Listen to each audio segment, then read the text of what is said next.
jërë ngeen jëf mbokku téléspectateurs yi ñi ngi leen di nuyu di leen ziar di leen ñaanal jàmm te di ko sàkku ci yéen mbégte mi ñu am ci waxtu wi ci àjjuma ji di sangu bis yi ñi ngi leen di ci ndokkel dellu di leen wax ni leen ñi ngi dellu di feddale suñu kóllëre ak yéen 2STV ñëw ci plateau spécial tolluwaay bi nga xamante ni réew mi laaj na ko ñi ngi wax ci mbas mu nga xamante ni boobaak léegi mi ngi ñiy wommat jëm ci mois de mars bi nga xamante ni fi la doore woon ci réewum Sénégal taxaw seetlu jot ci at mi nga xamante ni dina ko def benn ci àdduna daanaka am ci réew yu nga xamante ni jote woon na fa ci atum décembre ci weeru décembre atum 2020 doon loo xamante ni doy na waar ñenn ñi jàpp ni mënul woon ñàkk ñenn ñi jàpp ni ndogal mi ngi ci waaye teemul it nit ñi desee ak ngëm di ko wëyal waaye teewul bu olof waxee yàlla bay sa tool dafay laaj nag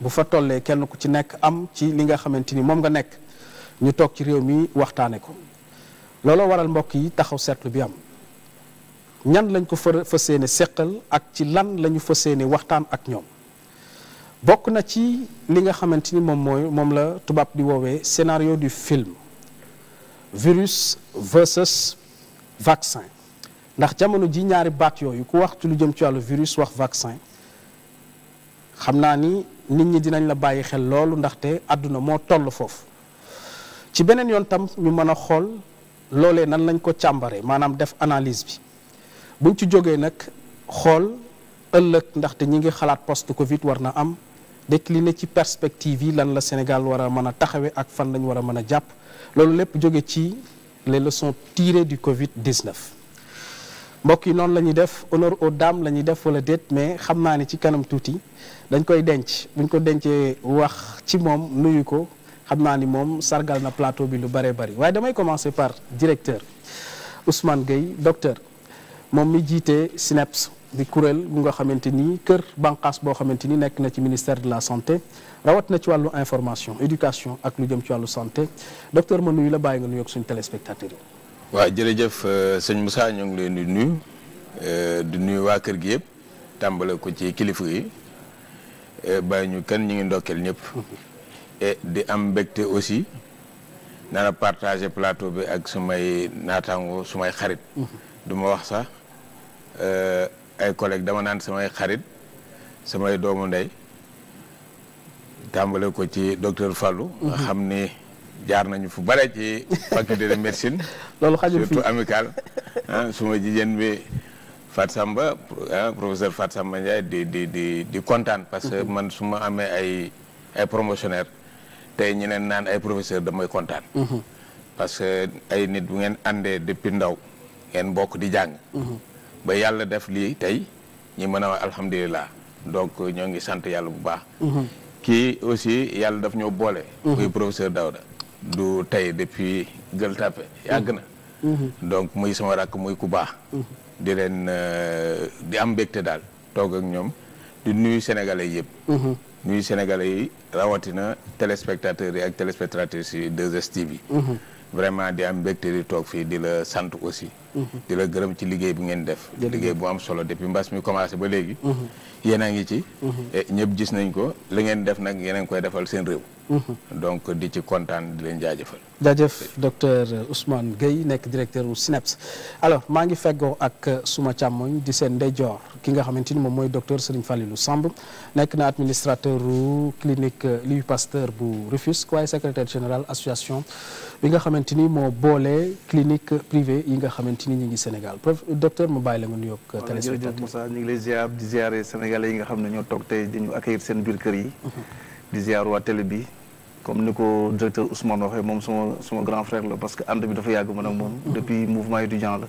amical des étudiants de la faculté de médecine mu nekkoon secrétaire général ñu jiite woon affaire yi doon casse pour njàng mi gën a ñoŋ donc bu ma ko trouvé fii duñu gëj a déggante nag mais bu ma ko trouvé fii tamit damay gën a am mbégte di si sant yàlla bu baax parce que comme ni mu ko waxee parcours bi des na lu bari pour suñu réew Daouda dama koy professeur Daouda Ndiaye aussi dama koy sant gis nañ taxawaay bu mu am depuis mbas mi commencé ba léegi noppi wu ci tàyyi wu ci donc ñu ngi koy sant bu baax di ko gërëm suñu sor du professeur Fat Samb moom lañ koy sant gis nañ taxawaayam ci daal jàmm ji mu nekk nga xam ne vraiment am na taxawaay bu taxawaay bu am doole taxawaayu jigéen la am. muy taxawaayu yaay di taxawaayu sœur ci mbas mi nga xam ne vraiment ñu ci liggéey boo xam ne liggéey bu am solo la. di nuyu aussi di la nuyu bu baax yow aussi ci liggéey bu rafet bi nga xam ne yaa ngi koy def. ci domaine de la santé. di sant ñëpp di gërëm ñëpp. jaajëf alors ci loolu la ñuy dugal professeur Daouda Ndiaye nekk moom it koo xamante ni xelam màcc ci lu jëm ci wàllu ni mu ko bokkee ak ay naataangoom lu jëm ci wàllu médecine waaye tamit lu jëm ci wàllu yi nga xamante ni moo di pharmacie nekk koo xamante ni ci lu jëm ci wàllu parasito am na ci lu doy waar lu nga xamante ni mi ngi ko ci liggéey di ko ci def naka noonu mycologie tamit am na ci lu doy waar loo xamante ni mi ngi koy def nekkit koo xamante ni tayul sonnul te ñëpp ñi ngi koy waxal lool di ko seedeel professeur ma nuyu la bàyyi nga nuyoog ñi nga xam ne ñoo di téléspectateur. maa ngi leen nuyu sëñ Moussa waaye dag may dara. sëñ maa toog fii di wax. te sama jumelle ko dama koy bàyyi mu wax ba pare nuyoo ma soog a wax. pour honneur aux femmes. léegi naa may ko mu wax kon ñu dugal professeur. jërëjëf Daouda jërëjëf Moussa. maa ngi leen di gërëm bu baax di leen sant di la gërëm ci sa plateau bi mi ngi ma mayaate ma ñëwaat fii wax ak nit ñi mais surtout mbégte bi ma am par rapport ak ñi ma bokk ak plateau bi tey. muy Serigne Fallou je l'écoute tout le temps comme consultant ci sa émission yi ngay def. muy Ousmane Gueye. qui est un promo moom nga xamante ni saa yu ñu ko soxlaa pour des contributions foraines pour sensibiliser en milieu rural dama koy woo mu dem ñu ànd ñun ñëpp mu jox ñu camion de sensibilisation ak affiche yeeg yëpp pour wax ci mbas mi muy surtout Daouda mi nga xamante ni comme il a dit sama mbokk mbaar la comme on dit on a tout fait ensemble on a fait j'ai fait médecine il a fait pharmacie je me rappelle on révisait ensemble yore suñuy këyit ci taatu garab yi di répété ba ñu nekkee faculté de médecine il a fait pharmacie j'ai fait médecine après ñu defandoo internat réussirandoo damay wax sama vrai promotionnaire la parce que étape yëpp concours yëpp ñoo ko defandoo ñoo ko jàllandoo ba ci agrégation ba ci fanu dëkk donc ba léegi sama xarit la sama wëllëre la muy ku jara gërëm ci réew mi parce que yóbbu na Sénégal turam fu kawe de par ce qu'il a fait à travers le monde aux États-Unis en France barki démb rek lañ ko fa jox prix bu kawe damay kontaan di koy gis ci médias yi damay kontaan di gis ñoom Ousmane Gueye ñëpp ñoom Fallou à chaque fois su ma leen gisee ci médias yi ku ci ne occupé nga sa place te occupé ko ba mu mat sëkk donc ma sant yàlla bu baax a baax ci nu yàlla suturaale ñu bokk nag même objectif parce que sénégalais yi moo ñu ñor seen wér seen gudd fan moo ñu ñor gannaaw ci yàlla la dépendre ñu nit nañu sabablu def ci li ñu mën parce que ñoo ko tànnoon ñoo choisiroon métier faj donc dañuy def suñu mën-mën pour jàppale sénégalais ni ñu ko mënee ak ni ñu ko yàlla santaane ci suñu diine ma di la gërëm bu baax Moussa jërëjëf merci professeur alors professeur agrégé moom mi nga xamante ni ci lu jëm ci wàllu hématologie ci lay yëngatu te nekk na koo xamante ni ci pàccam jàmbaar la ci moom it ndax fekk nañ ko centre de traitement épidémiologique bu dalal jàmm te dalal jàmm jamono jooju noonu daanaka mën nañ ni ndorteel gi ñu ngi ko doon xaar ci lu bari mais demeegul woon noonu professeur dinañ dellu si ak yow ci loolu cër la jox nañ ko professeur Daouda moo ñu ko ñaan ñu may la ko alors ginnaaw la jumelle le jumeau. merci Moussa jërëjëf di la sant dama bu wér parce que lii ngay def pour njëriñu askan bi la donc di la remercier bu baax a baax di la sant di nuyu ñi nga xam ne comme ni ko sëñ Fallou waxee docteur sëñ Fallou ñi ngi toog seen salon yi di ñu seetaan di ci am lu ñu ci yaakaar jàngee ko te ñàkkul ne am na ñuy seetaan ëpp ñu leen ci xam-xam ëpp ñu leen ci lu ñu xam dañuy jéem rek ànd ak ñoom pour ñoom aussi ñu jàppale ñu ci li nga xam ne jàpp naa ne ñun ñoom bokk objectif bi di nuyu kilifa yi Sénégal yi fi nekk di ñu seetaan ñëpp parce que lu mel ni boo ko jàpp naa ne kilifa santé bi ñu ngi lay seetaan kilifa réew mi ñu ngi lay seetaan donc ñu leen di nuyu di teg nuyoo bi nag suñu loxo mag docteur Ousmane muy nit ku baax dañuy bokk émission bu ñuy def tous les matins ci benn rajo te wax dëgg yàlla wax naa ko fii dama ne moom dafa jar moom ak ñeneen ñu sargal leen parce que sonn na mais taayewul mais loolu la xam donc c'est quelqu'un boo xam ne j'ai un respect bu doy waar ci moom daal suñu mag la suñu xarit la muy kilifa it mais noonu la simple noonu la baaxee Ousmane amul problème ak kenn ñëpp la uuf te loolu ñu ko ciy sant di ko ciy gërëm di ko ñaanal yàlla fi mu nekk yàlla may ko ci promotion ba may ko lu wees sa njortam di nuyu comme suma soxna suma xarit soxna lay te suma xarit la. muy professeur Fatou Samba Ndiaye ñi ma xam ñëpp moom lañ ma xamal. muy suma lépp ñoo defandoo lépp. ñoo sondandoo ñoo defandoo lépp te muy fierté également parce que xam nga nit ki boo ànd ak moom ba xam ko da nga koy wax. mooy ki njëkk a nekk spécialiste en hématoclinique.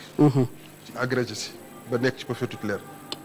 loolu peut-être ñu bëri xamuñu ko. man comme ñoo defandoo lépp moom donc ça dit que aujourd'hui bu ñu nee fierté dafa taxawal jigéen ñi taxawal santé bi.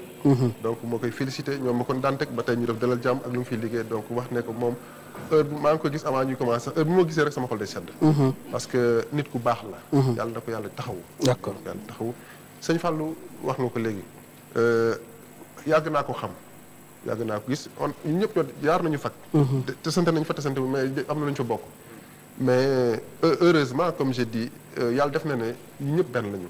muy ku baax di liggéey bu mu solo Rufisque bu nekk. parce que nag Rufisque dama faa dëkk. muy dimbali askanam bu bëri ci lu bëree bëri loo xam ne yëg nañ ko yaa ko yëg. muy donc quelqu'un boo xam ne askan wi amal nañ ko njukkal. parce que ku yor privé moom yoroon nañ la njukkal parce que état ngay jàppale. état nga dimbali. donc di la sant di sant directeur bi. El Hadj di sant ñëpp ñi nga xam ne seetaan di ñaan yàlla lañ fi waxtaane mu dugg ci xel yi ak ci xol yi ba mu amal njëriñ askan wi. loolu laa wax dugg nuyoo di la sant. d'accord donc mi ngi noonu le débat est posé sànq jot nañu dugg ci thématique bi lu ñàkk donc au bas de l'écran dinañ ko am di wax ni tamit ñi ngi ak en ligne kii di docteur Mansour Diouf moom mi nga xamante ni mi ngi depuis Bordeaux moom it dina defaale lu jëm ci wàllu réaction docteur maa ngi lay nuyu. waaw jërëjëf Moussa maa ngi lay ziar. di la gërëm ci invitation bi. nga jox ma occasion ma dajeeg samay naataango samay xarit. comme ni ñu waxee rek galanterie oblige je commencerai par ma sœur professeur Fatou Samba Ndiaye. nga xam ni moom sama promotionnaire la ñoo defandoo concours internat foofu internat des hôpitaux de Dakar. donc ma koy nuyu di ko ziara. sama xarit sama soppe camarade professeur Daouda Ndiaye bu koy wax camarade David maa ngi lay ziar. di yóbbante ziar madame Ndiaye. di nuyu suñu collègue confrère docteur Ousmane Gueye di ko nuyu bu baax di ko ziar moom tamit di ko sargal ci liggéey bu rafet yi ñuy def. docteur Fallou Samb nga xamante ni moom aussi suñu confrère la ñu koy suivre bu baax a baax di rafetlu ay analyse pertinente yi muy def ak proposition yu am solo yi muy def parce que moom dafa am lu ñuy partager ensemble mooy le rêve d'avoir un système de santé performant. nga xamante ni dañu am ci ambition boobu la ñu am vraiment loolu moo ko ciy gërëm di ñaan yàlla aussi moom tam ku ñu war di bàyyi xel la di ko déglu bu baax surtout ci wàllu autorité yi parce que ay propositions yu intéressantes lay def. jërë ngeen jëf di nuyu waa Sénégal yépp nag.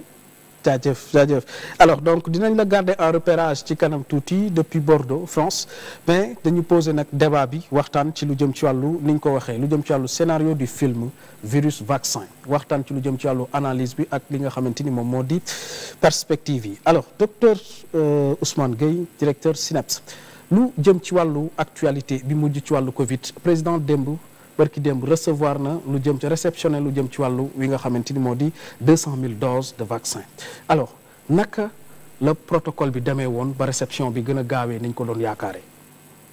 waaw jërëjëf Moussa mooy li ngay wax rek defe naa mbas bi mu taxawee ba léegi ñëpp gis nañu ni métti na ci askan gi lool. du Sénégal rek dëkk yëpp mais ñun suñu réew lañ mën a wax. gis nañu. lim bi mu ngi yokku ñi ciy ñàkk seen bakkan aussi mu ngi yokku gis nañu aussi système de santé bi agents yi sonn nañ lool. et loolu dañu koy wax daf may jox occasion au nom du ministre de la santé ma encourager leen féliciter leen. ñoom ñëpp gis ne aussi sur le plan économique am nañu jafe-jafe. loolu ku ko wax ku ko waxul am na ñu am jafe-jafe. donc lan moo fi solution bi mooy defe naa universitaires yi dinañ ci gën a dugg. gis nañu maladie boo xam ne dañu naan jàngoro buy wàllee la ci am solo mooy remède bi lu ci ëpp vaccin la. pour aar nit ñi. donc ñu gis ni parce que boo xoolee sax defarin vaccin bi nu mu gaawee. ba tax na jaaxal na ñu bëre. ñu naan est-ce que lii am na walla amul. mais gis dinañu nee naa technologie bi nu mu avancé science nu mu avancé ak génie génétique bi nu mu avancé tax na ba nit ñi léegi lañ laan def ñaari fan xëy na ñu ngi koy def ci benn fan wala moitié fan. donc loolu mën na expliquer quelque part gaawaay bi. mais aussi mbas mi laalul Sénégal rek réew yëpp la laal. laal puissance yi ñi am doole ba ñi jël seen alal dugal ko ci recette bi dugal ko ci defarum vaccin bi. vaccin gaaw génn mais ñu gis ne jeexital feebar bi vaccin rek la. ñenn yaa ngi koy def il faut que Sénégal dugg ci. président de la République nag ci diplomatie am parce que loo gis lu ne aussi parce que ñëpp xam nañ ne tey jii am na tension sur le plan mondial. pour am vaccin. yombul. donc ñoom seen diplomatie seen dugg génn ak seen relation yi am ak seen naataango yi tax na ba ñu uti ay doses. xam nga dugg nañ ci liñ naan initiative COVAX. xëy na dinañ ci dellu si waat. am na initiative COVAX 172 pays. ñu bokk ci. ne dañuy dimbali réew yi mais duñ mën jël population bi yëpp mais 20% lañ ci mën a jël. mooy téeméer boo jël la ñaar fukk lañ ci mën a jël en charge. est-ce que méngoo na ak taux de couverture bu Sénégal. waaw ci dinañ ci ñëw. léegi ñu ne 20% Sénégal ne 20% doyul pour mu am taux de couverture bu normal. ok parce que defe naa gars yi dinañ ci ñëw immunité buñ ko bëggee am. minimum danañ am 60% ci population bi. ñu ñàkk 60% population pour mën a am immunité. ñu ne ñu dañ ñuy jox 20%. Sénégal ne nag 80% yi des man dinaa def suma kem kattan am ko. yaa ngi gis et COVAX ñëwagul. oui mais est-ce que war nañu toog croiser les bras xaar COVAX. déedéet président ne nañ ut suñu initiative bopp muy initiative nationale. ñu teg suñu initiative bopp ne il faut ñu dem ut yeneen vaccin. mais bu ñu ñëwee aussi quel que soit alpha dañuy dugg suñu logique 20% bi d'abord. 20% boobu ñi xayma ko mu nekk à peu près 3,5 millions personnes. exactement 3,4 millions et quelques mille. ñu ne arrondir ko 3,5 millions personnes. 3,5 millions personnes yooyu ci population boo xam ne presque 17 millions la. ñu ne xaaral ñu xool ñan la ñuy vacciner. loolu moo indi cible prioritaire yi xëy na dinañ ci dellusiwaat ci débat bi. moo indi cible prioritaire yi boo xoolee cible prioritaire yi ñu ne. ñi personnel santé ñu nekk première ligne. mooy maanaam ñoom professeur Farsamba Ndiaye. xam ne ñoom ñu ngi ci centre de traitement yi. ñoo yor maladie chaque jour ñu nekk en contact xam nga ñii war nañ leen aar. xëy man mii nekkuma première ligne. xëy na nekkuma en contact direct ak maladie mais ñi nekk en contact direct ak maladie ñooñu war nañ leen aar. ñu ne aussi ñan lañ ciy teg ñu ne personne âgée. xam nga personne âgée seen immunité wàññeeku na donc seen système de défense amatuñu doole boobu il faut ñu aar leen mooy 60 ans jëm kaw. ñu ne ñan lañ ciy teg aussi ñu ne dañuy jël ñu am comorbidité. maanaam ñu am yeneen jàngoro yu lal maanaam tension wala diabète wala bronchopneumopathie wala drépanocytose hémophile ak yooyu ñu ne ñooñu ay feebar yoo xam ne la bu doomu jàngoro bi ñëwee tegu ci kawam rek day indi complication. ñooñu ngay gis souvent ñu ci ëpp waxuma am na ñuy dem réanimation te du amuñu loolu.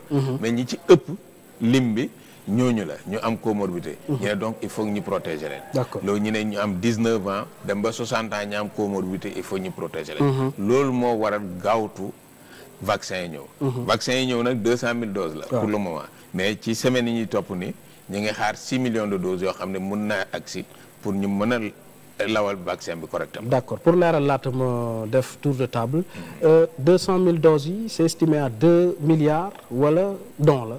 waaw non xam nga il faut que ñu leeral ko. xam nga président de la République wax na ni suñu budget la. oui xam nga loolu leer na dafa naa nit ñi ñoo ci bëggoon indi wax rek. yaa yor information voilà indication mais président wax na mu leer nañ. ne budget Sénégal la def kem tulaay kattanam jël ko dem ut 200 000 doses. 200 000 doses yooyu boo ko xaymaa normalement 100 000 la mais 100 000 personnes la parce que ñaari doses ngay jël. mais 100 000 personnes yi bu ñu defee étude dañuy gis ni da nga am looy perte. donc boo ko estimé à peu près 95 000 personnes mën nañ ko couvrir dans un premier temps. très rapidement le temps que semaine prochaine parce que démb rek ñu ngi woon ak la partie russe. di waxtaan ak ñoom. pour xool nan la ñu mënee am Sputnik bi boobu tam pour mu ñëw gaaw boole ko ci lii. AstraZeneca aussi dinañ ko am dinañ dugg ci détails yooyu après ci kanam tuuti. mais je crois que pour le moment 95 000 personnes mën nañ ko couvrir rapidement le temps que 6 millions doses bi yegg si. d'accord alors tey docteur par rapport ak situation bi fi mu toll réception bi ak lu jëm ci wàllu vaccin bi ñu ngi ko doon xaar fin mars mais fast track daf ci am. waaw loolu moom defe naa ne am réew bu am noo xam ne bu fa tolloo day soxla ay doomam yëpp takku. te nag li ñu wax naan l'heure est grave parce que mooy feebar bi ñun ñëpp gis nañ fan yi passé dégâts yi muy def nombre de morts yu yokku. donc foofu dañuy am taxaw rek féliciter le président de la république. ci nu mu gaawale affaire yi te yaakaar wuñ ko woon noonu je crois que kon am na responsabilité bu mesurer ba natt maanaam coono yi sénégalais fi ñu toll ci feebar bi xam nañ ne coono yi metti na. donc bu jëlee comme ni ko docteur Ousmane waxee ci budget Sénégal am ay pexe parce que tension bi dafa metti te dëkk yu bëri su ko ak Sénégal bu ñu deful ñu ñooy dëkk bi njëkk am sax vaccin bi. ci ñi ñu wër en Afrique. donc loolu dañ ko ciy féliciter doxaw na taxawaayu vraiment kilifa taxawaayu président de la République ak yërmande bi mu am ci njabootam. di féliciter aussi tamit ñi nga xam ne mooy waa ministère de la santé. ñi nga xam ne tey ñoom aussi tamit boobu ba léegi ñu ciy taxaw di ci jëf. di ci wax donc je crois que su réew bu tollee fii dafay soxla ay doomu réewam. ñu taxaw wax ak seen askan. parce que askan wi ñun lañ am.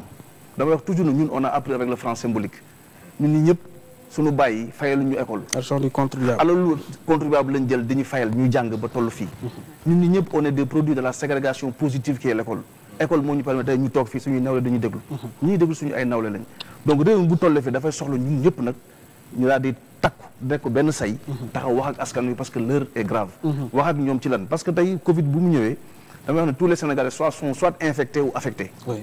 c'est-à-dire ku doomu jàngoro bi laalul tamit yëg virus bi am la ñii ñàkk nañ ci seen liggéey ñii seen liggéey doxatul ñii ñi ngi toog donc on est tous affectés et infectés à la fois. donc fii situation bu toll nag bu ñu takku ñun ñëpp doon benn say jàmbaarloog virus bi du sotti te dëkk fi ñu toll nii fi xam-xam yam mooy ñàkku nañu waxante dëgg ñàkku bi moo fi sës alhamdulilah nag bi ñu amee autorités yu nga xam ne muy le président de la République ak son gouvernement le ministre de la santé aussi ñoom ñëpp takku nañ pour mën vraiment fexe ba sénégalais jot ci vaccin bi li des nag mooy naka la ñuy def ba sénégalais yi ñemee vaccin bi foofu la nag coow li nekk parce que gis nañ ñun ñëpp dafa am lu ñuy wax nihilisme mooy dañoo bañ ci nihilisme bu am ñoom dafa ay complotistes lañ parce que ba fi ñu toll nit ñi ñaan feebar bi amul waaw te li may wax rek c'est-à-dire que tey weddi na coronavirus amul damay wax toujours jullit du weddi lu mënut a gis parce que ñun ñëpp gëm nañ loo xam ne gisuñu ko donc bu fekkee ne yow da nga nekk ak ay say doomu réew ñi nga xam ne yàlla doon teete ñuy jàng ñoo la virus bi am na war nga xam mën taxaw gëm ko parce que tey non seulement da nga ko war a def pour aar sa bopp pour aar aussi tamit sénégalais yi parce que fi ñu toll situation bi fu mu nekk nii ku ne yaa yor sa cëgalu guy ku nekk yaa war a nekk sa responsable bopp ku nekk yaa war a sàmm sa bopp ku nekk yaa am responsable sama voisin bi sama njaboot gi ma nekkal mën naa leen ko wàll vaccin bi c'est très bien mais aussi bu ñu fàtte mesure barrière yi dafa war a taxaw waruñu ko bàyyi distanciation bi takk masque yi di raxas loxo yi te aussi moytu cérémonie yi parce que ba léegi nit ñi ngi wax mais Sénégal dañoo naqaree jat quoi wax nañ ba sonn mais mënuñu dégg te nit ñi nekk ci xam ne on est sur le terrain chaque jour di consulter maladie wax dëgg fa yàlla l'heure est grave donc nag il faut que nit ñi ku si nekk jël sa responsabilité ñu jéem a xool nu ñuy def ba yàlla takku benn say ba mën fi pousse li mu jóge fi ku ne dellu ci li nga nekkoon alors professeur Daouda polémique bi nga xamante ni am na autour du vaccin nit ñi wax gaaw na gaawul docteur Ousmane mi ngi ciy ñëw sànq nit ñi gis ni fi xam-xam toll jamono ji méngoo na ak xeetu doxalin yu nga xamante ni dëppoo naag ñu mën a am vaccin parce que dem nañu ba di ko méngaleeg si daani 30 ans plus de 30 ans mënuñu am vaccin ak affaire yu demee noonu tey Sénégal am lu mu ci jot yeneen réew yi pratiquer ko ñoom it ñi ngi commencé nekk ci plan vaccinal bi lan nga mën a wax tey pour rassurer les Sénégalais par rapport ak vaccin bi. jërëjëf Moussa da may permettre d'abord ma nuyu suñu mbokk suñu xarit docteur Mansour defe naa mu ngi ci ligne bi. muy koo xam ne man ak moom defe naa du ñu xëy semaine bu ñu waxtaanul.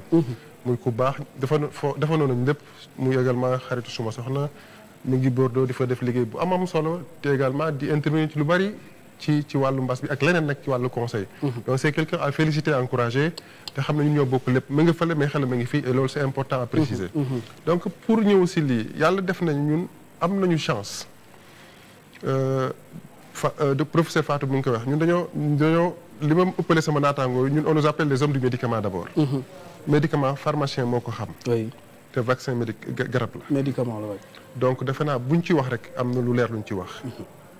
donc loolu mooy premier bi deuxième bi yàlla dimbali nañu ci kàttanam ba nga xam ne également Ousmane docteur sunu mag Ousmane mu ngi ministère. xam na ne chaque at dañuy testé ay garab. liy wàllu siburu garab la ba tey. xam nga tey ñëpp nangu nañu garab buy faj siburu ñëpp baax na pour expliquer rek pourquoi li ñuy def mu war a dal xel. terewul at bu nekk ministère. sama service man a suma collègue professeur Babacar Faye ma koy nuyu. ñu ngi testé chaque at médicament yi faj siburu amul at bu ñuy toog te duñ ko xool. te pourtant mënoon nañ ne baax na duñ ko xoolaat. donc bu demee ba réew di testé ay médicaments yoo xam ne xam nañ at nañ nangu nañ ne baax na te chaque at ñu ciy dugal xaalis bu bare di ko testé. muy bi faj siburu ak di koy aar kooku du bàyyi réewam leneen di ci dugg. ce qui veut dire que donc c'est normal nag polémique am waxtaan jaxasoo am parce que gis nga débat yii yàgg na am.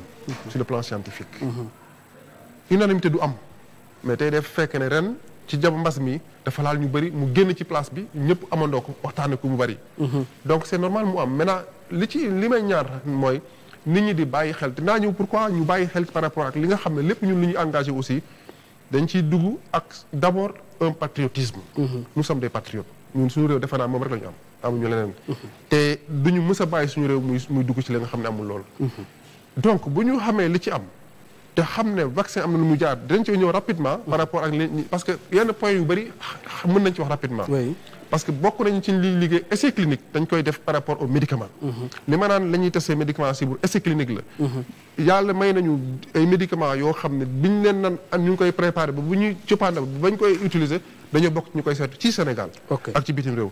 donc ce qui fait que pour man débat bu toll ba fa nga xam ne njiitu réew jël na décision parce que moi je me dis peut-être que man moom information bu mu am ak ñi ko wër ñu mu am bu caaxaan jégg dégg res man awuma ko. donc il est très bien entouré te bu nit ki bul jàpp ne yow boolewuñ la ci conseil yi nga xam ne laaj na rek que noo baaxul. non modestie man dama bëgg ñu am boobu moom laa bëgg a dem moo tax ma ne ni ko sëñ Fall waxee c'est-à-dire que réew njiitu réew mooy le premier patriote. te ma jàpp ne li mu def te pourquoi man démarche bii j'ai dit fi muy ko dafa tombé mais dem alhamdulilah dinaa ñëw rapidement pourquoi sama principale préoccupation man te ku mu yàgg dégg ci débat dama leen yàgg wax ne leen damay déglu xool parce que nous change bi dañu am ñii ñooy faj sëñ Fallou day nekk ci malade ba. médecin yi kii day faj. man je suis un scientifique un chercheur. li muy fajee man dama koy gëstu li muy diagnostiqué dama koy gëstu. donc benn lañu. ñoo kenn mënu dem bàyyi sa mën. donc loolu bu amee ma dégg ne 200 000 doses mooy ñëw bu ñu commencé woon ñu ne dafa am mise en œuvre à l'échelle nationale en masse. mooy sama problème day posé wu. parce que ba léegi étude yi mi ngi déroulé c'est vrai gaaw na mais comme il l'a dit parce que pour man dama bëgg débat di évoluer. la science a beaucoup évolué. gis nga ay temps ñun yàlla def na ne président et c'est l'occasion de le remercier encore te bokk na ci surveillance yi nga xam teg na ko mooy plateau centre génomique boo xam ne créé na ko.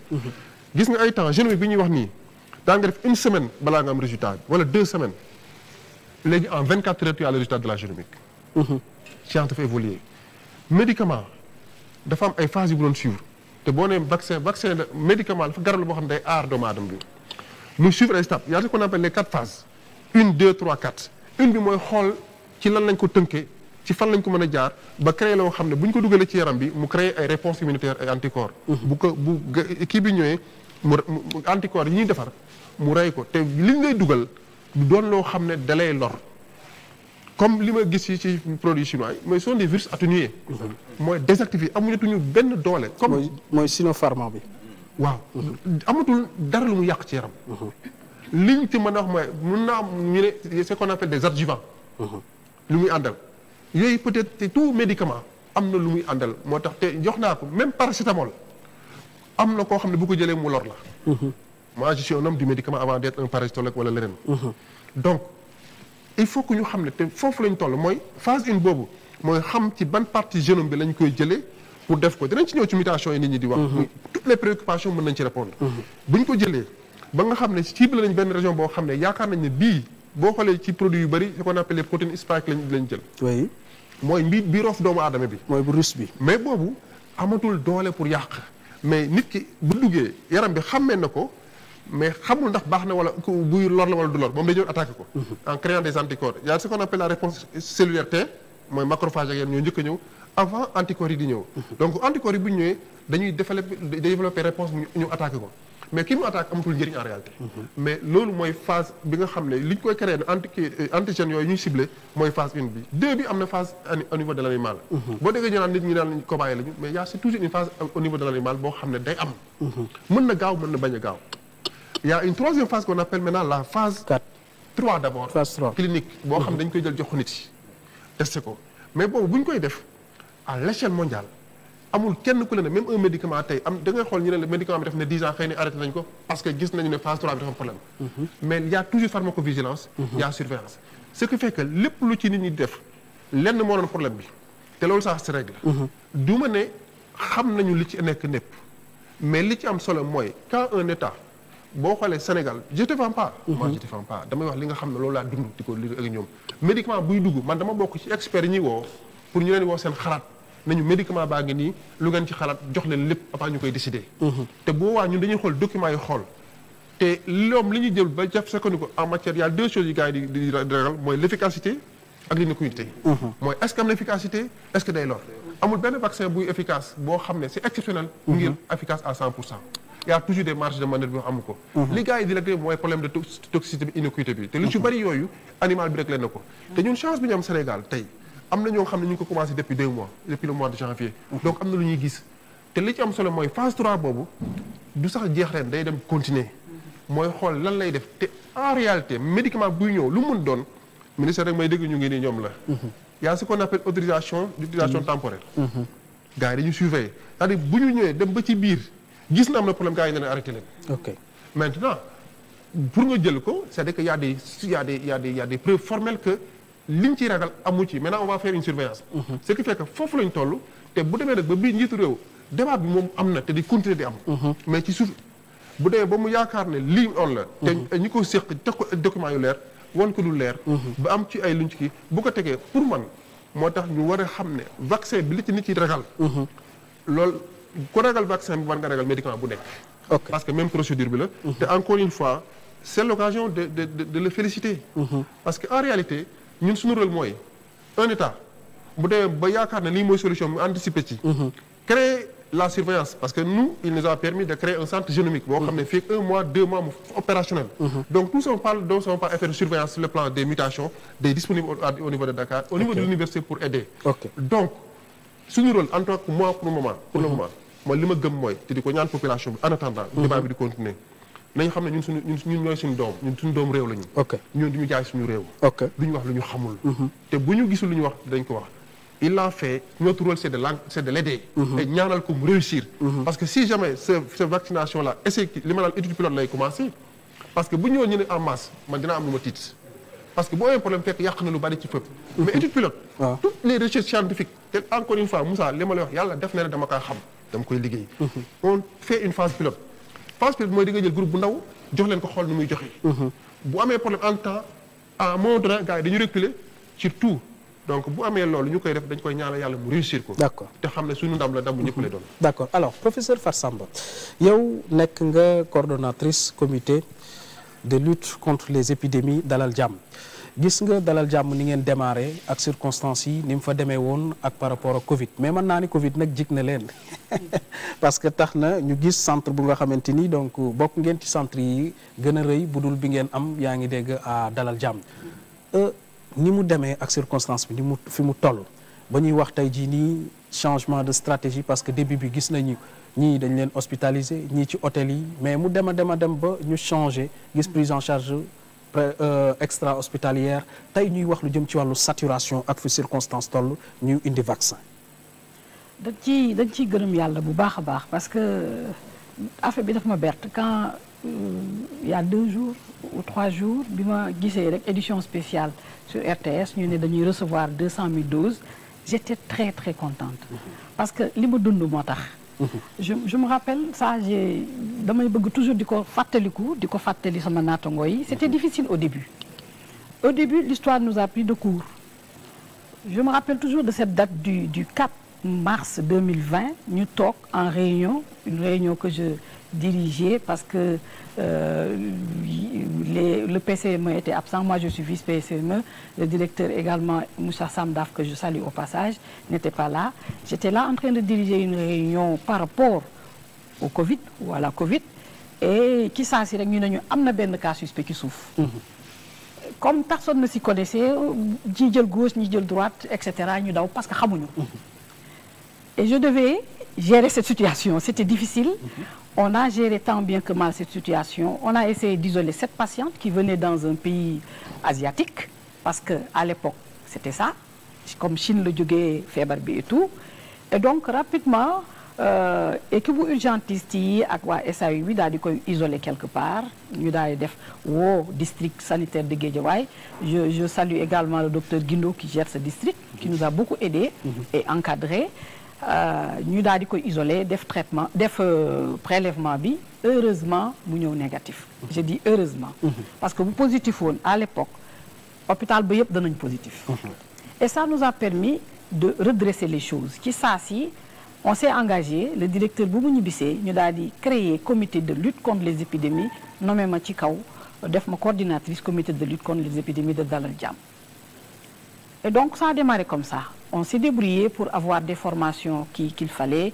Woo waa service des maladies infectieuses, professeur Lour, woo daal di woo ñoom Koumba Touré Kane, professeur Koumba Touré Kane également qui est bactérioviro. Ñu commencé des formations pour tout le personnel de l'hôpital Dalal Jamm.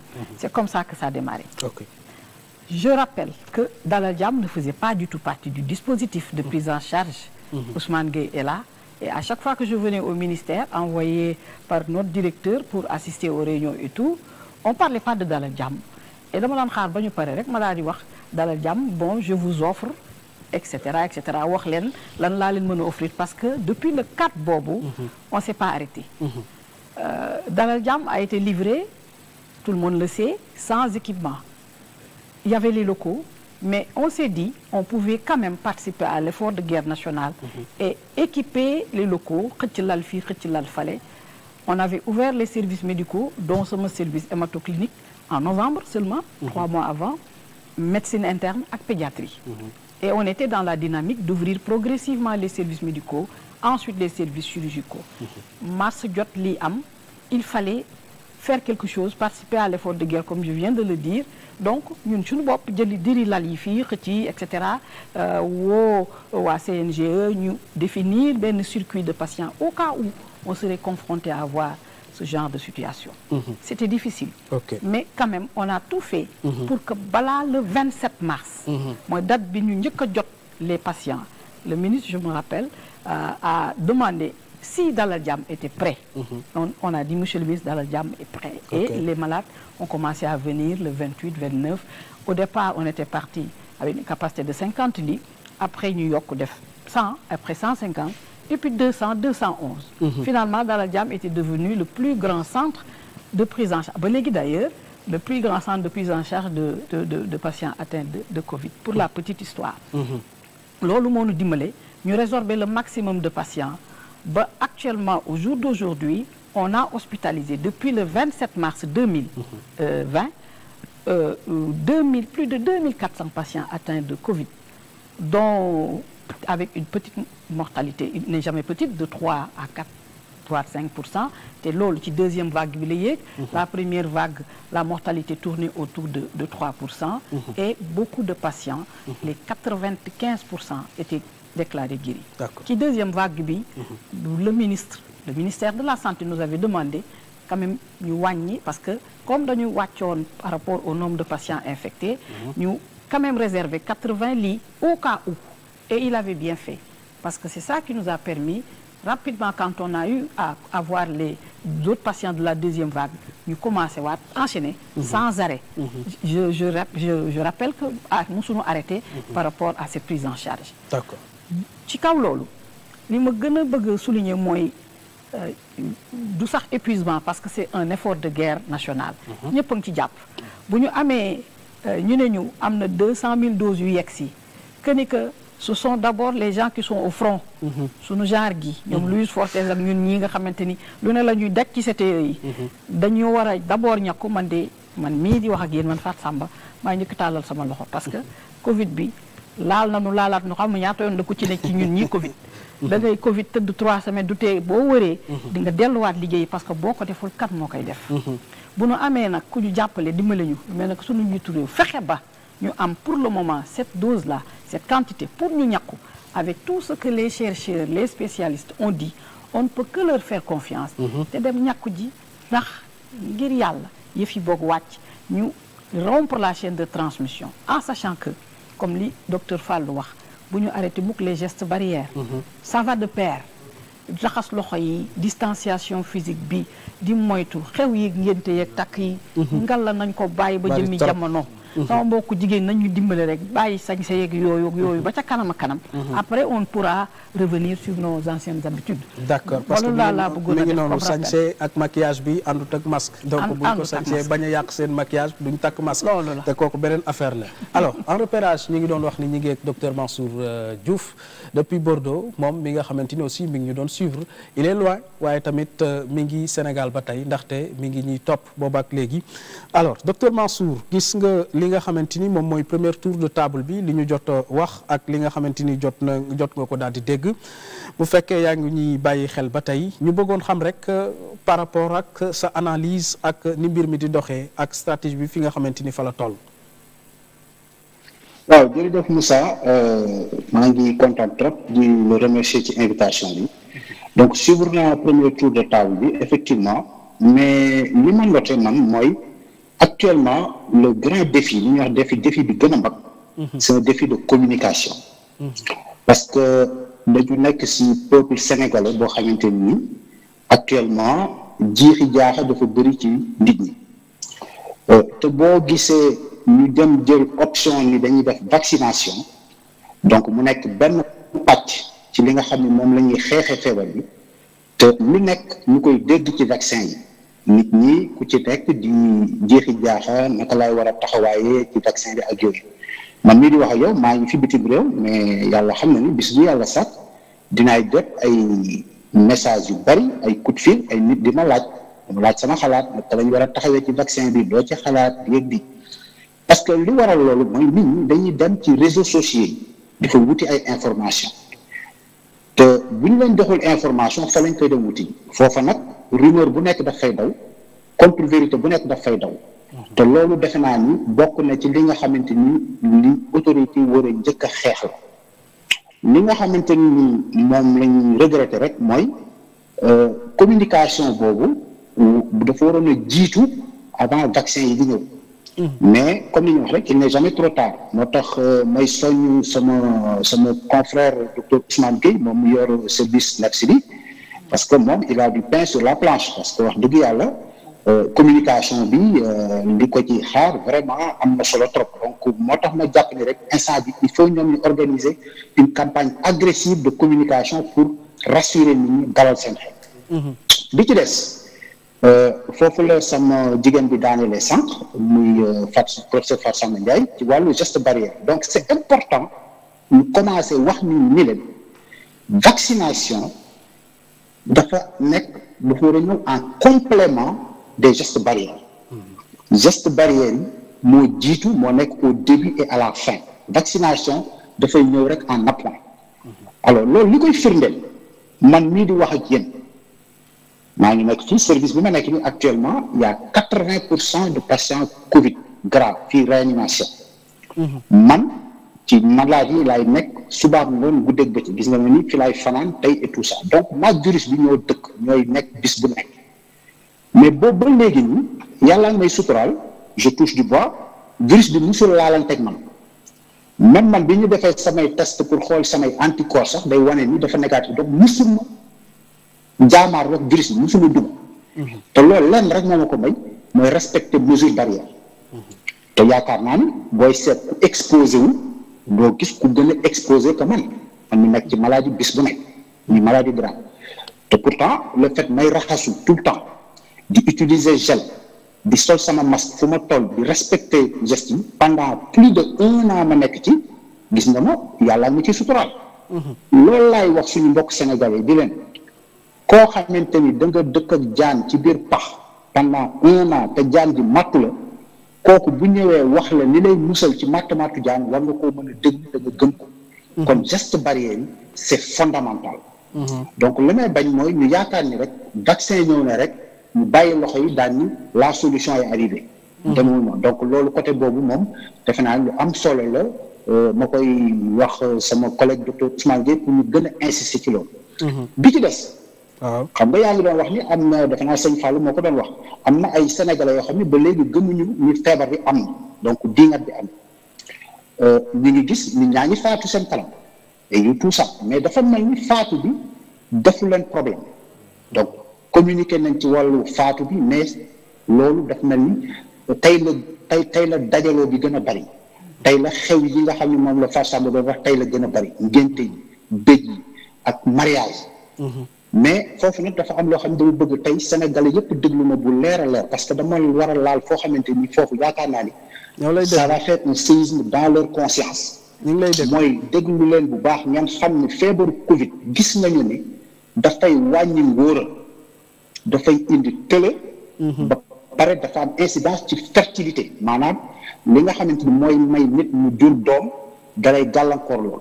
donc bu ma ko mënee wax ci wolof bu gën a leer ñi nga xam ne xamuñu tële mooy yoom donc xale yu góor yi nga xamante ni ñoom dañoo jàpp ni feebar bi dañ koy diingat amul du ñu respecter geste barrière ak yooyu seetlu nañ ni ñi nga xam dañuy am feebar Covid ba wér ñi ci bëri dañ ciy jëlee tële ak tële mooy yoom ñu koy wax ci wolof bu gën a simple pour ñi nga xam ne xam na parce que xale yi ñoom dégguñu wolof yooyu donc da ci seen ngóor day wàññeeku te loolu moo taxoon ma doon wax suñu naataango urologue yi nekk foofu Sénégal nañu génn communiquer ci loolu wax nit ñi ni leen feebaru tële ak ngóor bu wàññeeku ñu xool depuis feebar bi mu duggee Sénégal ba léegi naka la fa def parce que problème mu ngóor dafa nekk loo xamante ni sutura moo ko lal ba duñ ko waxtaanee Sénégal te yaakaar naa nit ñi boo leen waxee dee buñ la déglu boo tuddee mbirum ngóor rek ñu may la nopp. kon ku ci bëgg a mucc ci loolu na nga respecter les gestes barrières. d'accord loolu moom dama koy wax mu leer bu baax quoi. d'accord kon yaa ngi ñuy suivre depuis Bordeaux je rappelle que docteur Mansour Diouf donc médecin anesthésiste réanimateur la ñi ngi ak yow ba tey tout au long de cette émission plateau spécial alors docteur Ousmane jot na la interpellé jafe-jafe bi nga xamante ni jàngat nañ ko ci lu bare bari ndaxte bu njëkk dañ daan gis ni ci kaw rek la information bi di jóge wàcc ci suuf ba benn instant ñu gis ni dafa mel ni réaction yu population yi def pour que ñu impliquer leen waaye rupture dafa mel ni lu am ci ni ñu impliqué woon première vague bi ak deuxième vague bi dafa mel ni daal dafa am rupture bu doy waar da ngeen xaarul woon deuxième vague wala lan la. waaw sëñ Moussa da nga may permettre rek ma nuyu docteur Mansour di ko jaajëfal di ko encourager di ko féliciter aussi. ci taxawaayam depuis début mbas bi ma koy suivre ci page Facebook yi. tout le temps. dama koy lire à tout moment et vraiment di ko féliciter di ko ñaanal jàmm aussi. di ñaan nag mu gën a sàmm li mu wax parce que Covid bi ñëpp ko ragal. ñëpp ko ragal et li ngay wax en fait man dama defe ne amul rupture c'est que première vague bi ni mu demee dem nañu ba au mois de juillet ñi am ay 3 cas 0 décès. donc mu demoon ba indi loo xam ne tu ci population bi kese de mais ci ñëpp la pratiquement mu indoon loo xam ne nit ñi dañ defe noonu jeex na mbir mi jeex na professeur Daouda mi mun na ma doy seede parce que période man tout le temps bu may wax ci rajo dama nit ñi lii buñ ñu nax nañu continuer takk masque parce que dama daan leen Sénégal bu amoon 0 cas sax bu Gambie amee 1 cas Sénégal n'est pas à l'abri bu Chine amee 1 cas Sénégal n'est pas à l'abri parce que la preuve décembre la tàmbali Chine mars mu dugg Sénégal donc amuñu woon pour croiser les bras donc gis nga attitude boobu ni amoon moo indi relâchement mooy indi relâchement à tous les niveaux parce que président de la République sax ci boppam wax na nee na relâchement général moo am et effectivement relâchement général moo amoon ku nekk toog sa côté defe ne bàyyi na ñi reprendre encore dem xew yi commencé duggante am na ñoo xam ne commencé woon nañ sa joxe loxo alors que sénégalais yi bàyyoon nañ ko au mois de mars avril mai daaw gis benn sénégalais bu tàll loxo mais dem nañu commencé ko reprendre événement religieux yi effectivement amaat mbir yooyu yëpp indi lii mais ñun au niveau du CNG mosuñu xalaat ni du amaat beneen vague. ok on savait que dina amaat beneen vague. te defoon nañ beneen stratégie pour deuxième vague boobu. comme lan waaw am nga stratégie boobu dañu waxoon dañuy maintenir communication bi. ça c'est fondamental dañ ko maintenir woon nañu bu ñu tëj CTI mais nañ alléger dispositif. ok xam nga dañu wax nañ alléger dispositif yi.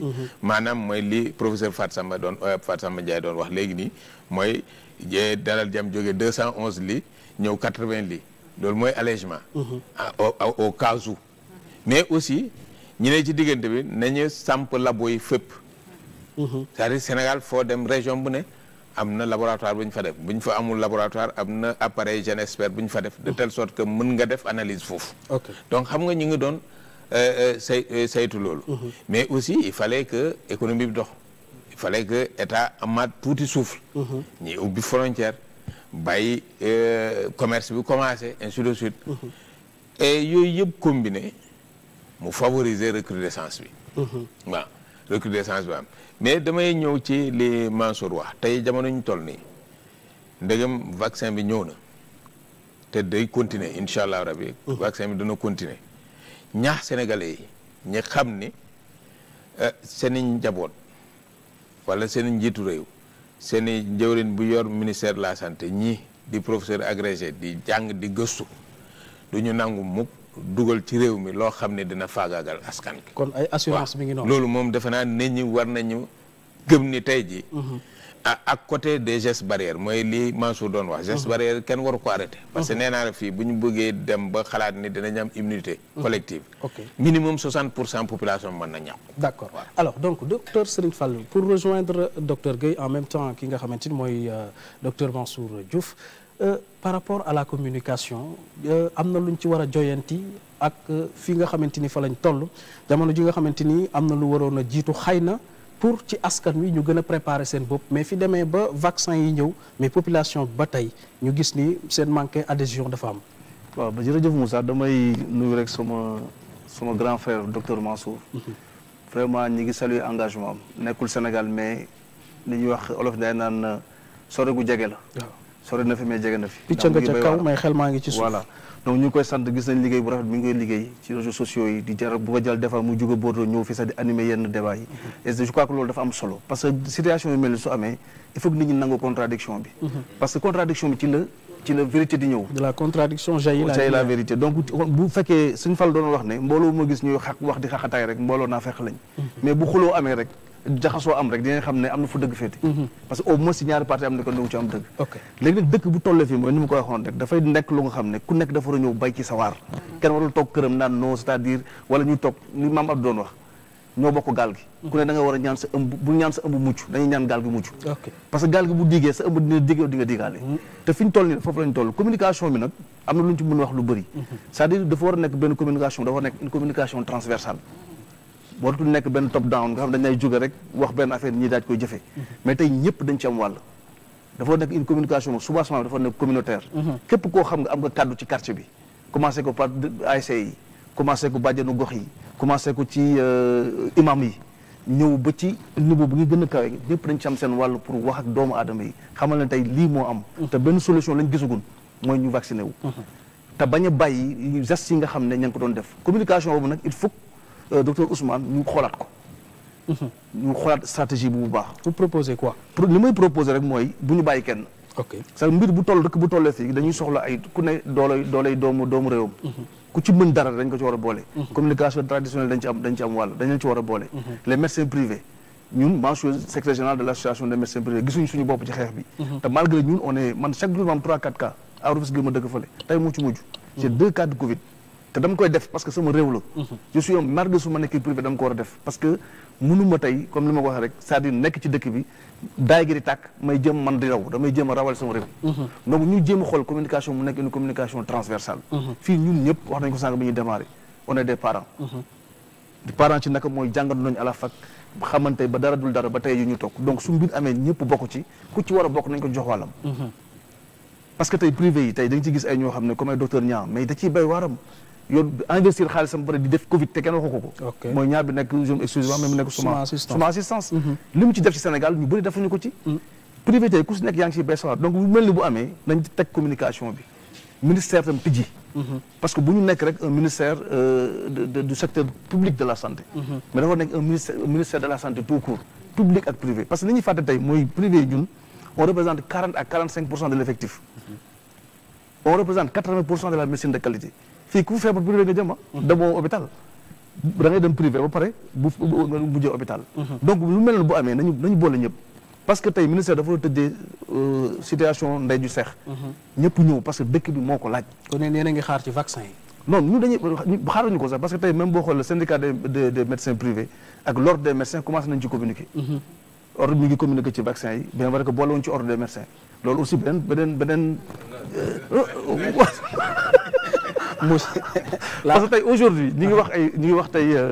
c'est comité de gestion c'est très bien moi je n'ai rien contre mais tey mënoo wax tey pandémie ordre des médecins duggul parce que on parle de pratique de la médecine nga wax médicament ordre des pharmaciens duggul te ñuy wax tey garab nga xam ne ñooñu du question président de la République du question ministre de la santé mais la loi fondamentale du pays moo leen jox ay prérogatives c'est la haute autorité boo ñëwee pharmacie tey di nga wax tey ordre des pharmaciens kenn déggu ko boo jëlee un pays comme la France mais dañuy dégg ordre yi l'ordre des médecins du début à la fin dafa nekk ci xeex bi parce que on parle de pratique de la médecine nga ñëw ordre des pharmaciens no vaccin ordre des pharmaciens France day ñëw taxaw mais bu Sénégal kenn déggu leen loolu mooy wane tey dañu war a jooy am na ñoom dañu ciy jooyanti nous sommes tous des frères mais bu ñu mënut a waxante dëgg rek du sotti d'accord communication bi bu ñu ko xoolaatul parce que tey ñi ngi wax vaccin mais le problème des Sénégalais du vaccin bi mais il y a une rupture entre les Sénégalais et l'autorité que nous sommes médicale ñuy médecins yeeg ñi nekk ñànk docteur yeeg kër docteur ak yooyu problème boobu moom léegi confiance boobu dañu war a xool teg ay stratégie naka lañ ko war a mën a joyantee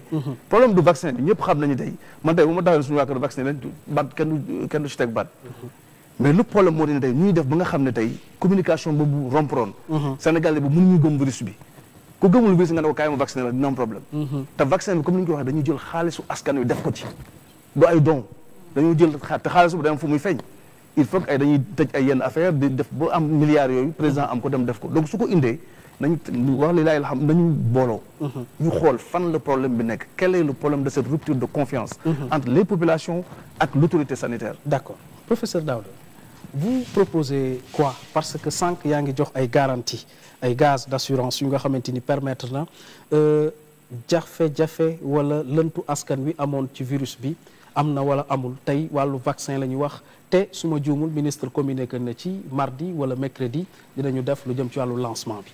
waaw foofu li ma ci yokk rek di gën a ñaax ministère di leen gën a féliciter également di leen wax ne lu ñu def nañ ko xeeb lu ñu def tey lu baax comme ni professeur du docteur Sëñ Fall wax ñoom nañ ko fàtte parce que loolu rek mooy tax ñu dem te li tax may wax loolu mooy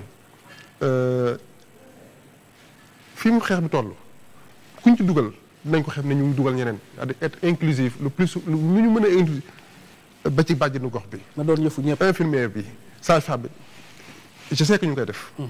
mais du doyul c'est-à-dire que ñàkkul ne bu ñu jëlee 10 médecins fenn am na 2 yoo xam ne peut-être woowuñu leen. mais nañ fexe ñu am relais même au niveau comme ni amee nu ordre yi li mu koy expliquer ordre bi mën na jouer bu rëy ba nga xam ne mooy mën na véhiculer ba xam ne médecin boo toog kenn du toog fenn parce que ku ci nekk Sénégal am na ordre boo bokk. doo am suba nga ne man ka jiguma parce que bu ko ordre jógee rek mooy sa autorité yëg na ko mooy day jàll avec les voies de communication day jàll donc nuñ ko mën a yokkee loolu rek parce que ñun ñëpp kër goo dugg am na médecin wala am na ku nekk ci kër docteur wala am na mbokk kër docteur yenn saa dañ lay wolaaj la imagine amul kër goo xam ne amul médecin musuma gis kër goo xam ne koo xam ne musu dem hôpital mën naa am de mais gëm naa ne bëriwul kooku am na médecin wala docteur wala spécialiste muy déglu imagine bu ñëpp dégloo ba information bi jàll comme ni ko docteur Mansour waxee ba ñëpp xam day yombal liggéey bi parce que tey lépp lu sëñ Fallou xam-xam médecine bi tey bu duggoon sama waa kër di ma wax dañ laa ne dañ laaj professeur Daouda mu wax donc loolu mooy njëriñ bi te ñëpp aussi xam ne tey jamono ji pour man mën nañu am divergence suñu biir mais surtout sur le plan scientifique du ma ne duñ ko dépassé de parce que la science ne sera jamais dépassée mais nañu éviter loo xam ne ëllëg mën na yàq lu bari ci stratégie. te vaccination li tax ñoom li docteur Mansour wax ñoom Fallou wax sëñ Fallou ak professeur Fatou ak Ousmane mais wax naa ko sama njëlbeen bu ñu ils insistent sur les mesures barrières mais scientifiquement ça se démontre. dafa am njëriñ pourquoi wax naa léegi bi may commencé ne un vaccin qui est efficace à 100% bu amee bëriwul. mais même si est efficace à 99% wala 90%. mais c'est clair que am na 10% yoo xam ne même bu ñu vacciné du leen protéger. xam nga leen ciy génne mesures barrières yi. donc képp ku la ne vaccin ñëw na jàppal ne mesure barrière bi mooy doon loo nga xam dañ koy utiliser et même mieux même bi fi Covid bi jeexee ñun on a l'habitude de voyager dañuy dem même ci dëkku Chine yi gis nga bu H1N1 bi jeexee. foo leen fekk ñu ngi takk seen masque. parce que ñàkku na am na luy dox te xamuñu ko. l'exemple est là wala poussière bi nekk fan yi ci Sénégal. kooku par force boo takkul masque am nga problème. donc masque mesure barrière raxas loxo même docteur Mansour da koy wax ci kii mais raxas sa loxo mais y a ce qu'on appelle les maladies des mains sales. ñoo xam ne feebar yu nga xam ne loxo yu salte moo la koy jox. donc gis nga mesure barrière yi réglé wul Covid rek dafa réglé lu bare. te la santé on le dit toujours elle est préventive en dette curative gis nga dem kër docteur mooy lu mujj li te nag loo am xarañ ci kër docteur. bu ñu amoon les meilleurs plateaux du monde. les meilleurs hôpitaux. di tax dëkk développé yi sonn mais tant que malade yaa ngi ñëw attanuñu leen mooy kii lu mu aay faatu bu malade bi ñëwee bu 10 ñëwee ñaar la mën a faj ñett day sonn ñeneen dañuy sonn dañuy saturé. donc pour ñu régler ko il faut que en amont ñu régler ko ne ku ci nekk sa docteur bopp mooy lan nga sàlloog lañ la digal mooy nga def sa mesure barrière. et autorité def lu mu war a def. ñun ñi nekk ci kër docteur di faj def lu ñu war scientifique def lu ñu war def. et jàpp naa ne buñ ko defee nag ñu nekk ndey bokk baay te yi xam nañu ne li ngay wuti ci réseaux sociaux yi mais c'est vrai xam nañ ko man parfois li may poser problème il préfère écouter quelqu'un qui est à l'étranger. ku lu mu mënti doon ñu ne waa ji wax na loolu la yow seen doomu réew ñu ne noonu loolu. ça c'est un problème et loolu je pense que Moussa dama nga taxaw ci. nañu bëggante suñu biir. nañu gëmante. ku ne nangul sa morom. parce que bu fekkente ne nangulante nañ rek lu bari mais ci en plein parce que tey bu ñu ñëwee ay médecin bi ñu leen gëmuñu leen ci lii mais bu souvent bu ñu ñëwee médecin bi fay dana gëmuma leen.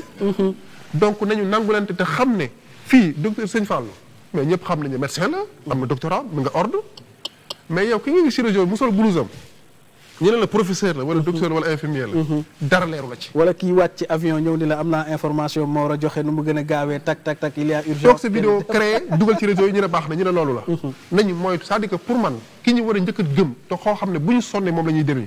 ngelawaay nañu déglu suñu doomu réew. ngelawaay kilifa réew mi nañ jàpp ne moo gën a bëgg Sénégal. donc lépp fu mu teg tànkam te waxuñu ko pour wax ko pour loolu dañ ko gis ñu liggéey ci am li mu def ci wàllu scientifique ren jii. wax naa ko je le répète sur le centre génomique rêve la woon ci ñun science Sénégal. ñu créé centre génomique bi nga xam ne mutation dañ koy lijjanti ak ci lu bari. il a créé ci Covid faatu lii fekk ne réunion bi ñu bokk. bi ñu ko waxee ne da koy créé. mais am na loo xam ne aussi nit du la gën a doon góor daal. te gis naa ne mi ngi béy waaram ci li nga xam ne mi ngi ñàkkul nag on est dans un pays en voie de développement. Afrique amuñu alal. mënuñu lu bari dañuy góorgóorlu mais li am solo mooy dañu am njort bu rafet. te yaakaar ne suñu njiitu réew yi. ñooy les premiers Sénégalais. te ils ont un leadership. te ñun suñu rôle mooy les aider. pour ñu réussir te incha allah lépp luñ ci man comme ni ñu ko defee ci nii waxi néeg lay doon nag parfois li sëñ Fall wax day defar rek. moom laa ko mooy lu mu gën a yaatu rek ñu jàpp ne ñu ni neen la. te bu sañoon moom du amati malade parce que mi ngi faj te kenn fayu ko parfois. moo ngi faj te kenn fayu ko. kii mu ngi dugal alalam ci biir ci kii day jël maskam di ko joxe. mais du cëram. donc moo tax ma ne nañu àndandoo ñu nekk benn c'est le moment ñu moytu comme ils l'ont dit encore une fois nañu moytu rassemblement yi. nañu déglu kër docteur. parce que docteur boo fa jamulut fa ngay mujjee. su bari ci faju ji donc foofu laa doon daaneel en tout cas pour moi. l'alternative mooy ñëpp bokk ci ku ci nekk bul xaar sax parfois boo ci war nga fekki ci ko. nga dem vers l'information ñun. pour l'essentiel nous sommes partis aller vers l'information. parce que da ngay toog naan non damay xaar ñu jox ma information mais wax dëgg yàlla gars yi amuñu jot boobu. Ousmane bi amul jot boobu su may xaar Ousmane jox ma du ma jox dara man maay dem wuti ko feneen pour mën ko def xam te xam ne li muy liggéey Ousmane lii muy liggéey man lay liggéeyal. parce que ñoo bokk suñu réew. donc nañu Sénégal daal may loolu. nangul loolu. te xam ne du ñu bàyyi Sénégal mukk muy jël ndaare wala ñuy am problème parce que ñun foofu rek dëkk bi la ñu am. d'accord alors professeur Fatou Samba bokk na ci tey 200 000 doses la ñu wax ni moom la ñu jotagul. alors yéen bokk ngeen ci première ligne bi ñi nga xamante ni war nañu njëkk a ñàkku. ci kaw loolu est-ce que tey jii nii bu yeexee tuuti maanaam rupture am ci xalaat ngeen ni du jur jafe-jafe. damay yaakaar ni rek rupture du ci am. te ñoom itam ak assurance bi ñu jox. pour ñu bàyyi xel ci loolu pour ñu bàyyi xel ci loolu. Parce que 200 000 doses yi c'est vrai que ak perte yi ngeen nar a am du doon finalement 200 000 doses. xëy na dina nekk ay 190 000 doses muy 80 000 peut-être malades. parce que ku ci nekk war nga recevoir 2 doses. ñuy ñaan yàlla balaa deuxième dose bi di ñëw. mu am yeneen yu ñëw ba nga xam ne dañuy enchaîner. parce que ba pare tamit beneen affaire bu ma bëgg wax mu bañ a am xàjjale. Sénégal la ñu ne. ki nekk Dakar na am même chance que ku nekk Fongolim bi wala feneen ak feneen nañu démocratiser vaccination bi nañu ko saytu bu baax a baax xool toutes ces couches de la population ñi nekk au front comme ñun ñi mais ñeneen ñi nga xamante ne ak ay comorbidité toutes ces personnes au-delà de 60 ans et cetera képp koo xamante ni war nga ci bénéficier ñu jéem ko répartir de manière équitable bu ñu ne rek dañ ko yemale ci Dakar gaa duñ ko yemale ci Dakar mais dama gën a ñaaxaat rek suñu autorités yi ñu tëddee njaaxaanaay vacciner Sénégal yëpp jéem a xool naka lañ leen di vacciner te ngal la bu rupture am loolu daal laa leen di ñaan en même temps aussi communication bi maa ngi remercier bu baax a baax Mansour sama promotionnaire la on a fait l'internat ensemble et tout di ko suivre aussi lu bare bare ci réseaux sociaux yi li ñu naan picc ngi ci kaw waaye xel maa ngi ci suuf il organise beaucoup de webinaires sur Covid depuis début bi ak sunu groupe yeeg sunu WhatsApp yeeg on a beaucoup de promotionnaires qui sont à l'extérieur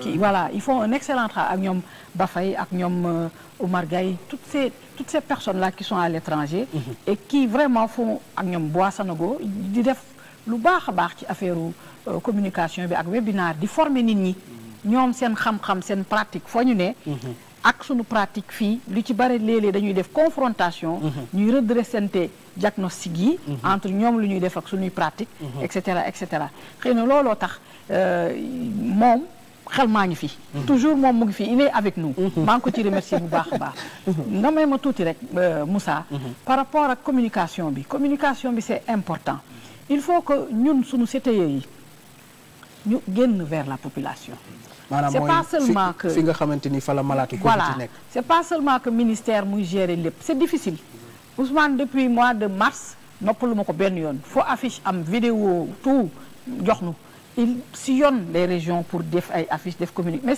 c'est toujours insuffisant li mu wax léegi am na les ordres ne sont pas saisis ordre des médecins ordre des pharmaciens tout le monde ñëpp nañ leen ci boole les associations man nii ci association des femmes médecins la bokk du Sénégal mais ñoom ñoo ñëwal ñun ñoo demal suñu bopp spontanément au niveau du ministère de la santé jàppale ñoom docteur Mamadou Ndiaye pour communication des résultats pour yore écoute yeeg et cetera tout le monde s'implique c'est vrai mais nañu gën a yokk communication bi c'est difficile c'est vrai vous avez fait beaucoup de choses loolu yëpp ñun ñi xam nañ ko parce que depuis le début on est ensemble ñun encore une fois dalal jàmm ñoo duggal suñu bopp ci dispositif kenn woowuñu kenn musunoo woo ñun ñoo dem ni dañ ciy bokk par force parce que ci la ñu bokk te it ñu nangul ñu ko te l'expérience a montré les résultats yu baax yi ñu am au niveau de notre hôpital dalal jàmm di leen ñaax rek pour ñu gën a inclusif boole ñëpp ci biir parce que yëfu ñëpp la bu ñu bàyyi kenn relais communautaire yi bàjjenu gox yi